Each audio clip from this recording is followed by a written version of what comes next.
வணக்கம் விவஸ். இந்த வீடியோவில் நம்ம என்ன பார்க்க போகிறோன்னா, முழங்கால் மூட்டு வலியை போக்கும் மூங்கில் அரிசி கஞ்சி பற்றி தான் பார்க்க போகிறோம்.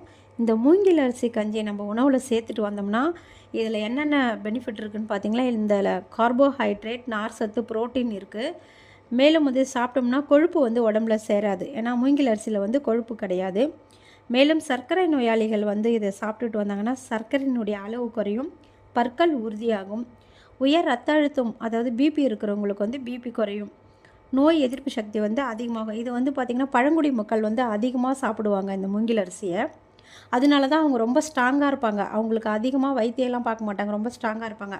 அதுக்கு காரணம் பார்த்திங்கன்னா இந்த மூங்கில் அரிசியினுடைய பயன்கள் தான். இதில் சுண்ணாம்பு சத்து அதிகமாக இருக்கிறதுனால எலும்புகள் நல்லா உறுதிப்படும்.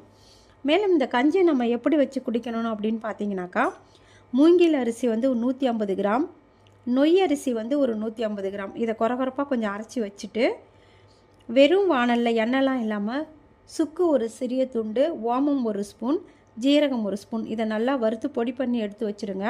அதே வானலில் 1 ஸ்பூன் நல்லெண்ணெய் விட்டு அதில் ஒரு 4 பல்லு பூண்டு தட்டி போட்டு நல்லா வதக்கி அதில் 1 லிட்டர் அளவு தண்ணி ஊற்றுங்க. நல்லா கொதித்த பிறகு அதில் இந்த கொரகொரப்பாக வச்சுருக்கக்கூடிய மூங்கில் அரிசி, நொய் அரிசியும் சேர்த்து அதில் போட்டிங்கனாக்கா நல்லா வெந்து வரணும்.